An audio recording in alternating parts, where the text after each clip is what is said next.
All right, as we were just talking about, Harris's supporters and members of the liberal media, they're apparently shattered and in disbelief over Trump's win. Here is some of that reaction. I'm profoundly disturbed.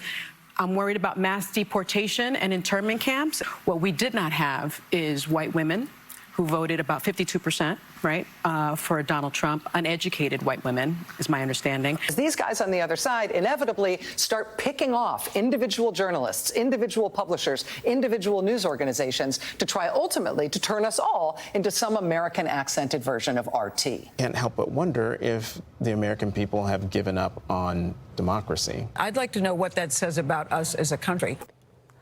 Joe Concha is a Fox News contributor.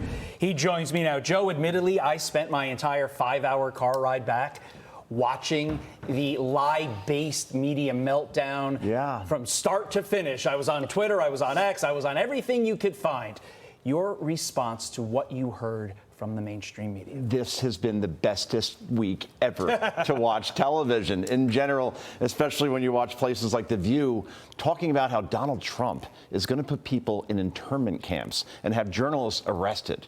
And look, he's never been president before, so we don't know what's coming. That's right, he was president 2017, 18, 19, 20, and none of this happened. All the things they're predicting will happen did not happen. Look, legacy media is dead. And I normally don't talk in those terms, but look at what happened. You saw Donald Trump go on places like Joe Rogan's podcast, and that interview that went on for 3 hours has been viewed more than 90 million times, right? And Kamala Harris refused to go on a place like that. She'll go to CNN or MSNBC and do a softball interview, and apparently that didn't help her very much. So this reaction we're going to see now for the next 4 years, but no one's listening anymore. You call a guy a fascist, Hitler, garbage for the last 9, 10 years, and after a while, like you read to your kids, the boy who cried wolf, people stop listening. Yeah. And I just had to laugh a little bit at that PBS reporter who said, I can't help but wonder if the American people have given up on democracy after a Democratic election played out. Are you kidding me? And decided decisively, with that both President Biden and Kamala Harris have said as much. And it's also like, have you not learned anything from what just transpired? Where if the members of the media criticize the American people, Donald Trump has already won the popular vote. A majority of the American people want him as president. Yeah. They're not going to support your side. And like The View going off on uneducated white women, right? When you hear things like that, you're insulting so many of your potential viewers or people sitting there.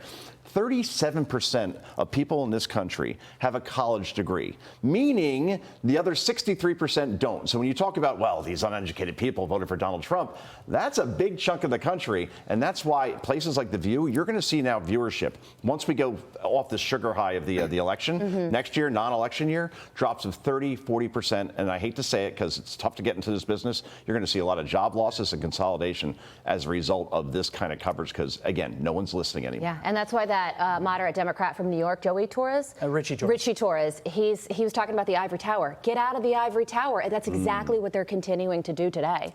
So what happens next? November 7th is today, somebody's birthday. But from now until Inauguration Day, what does the media do? Exactly what we've seen over the last 24 hours. They will talk about how Donald Trump's tariffs are going to cause an economic collapse in this country, how Donald Trump's going to end democracy by doing things he's never done before. And the American public is just going to shrug their shoulders and laugh about it, Todd.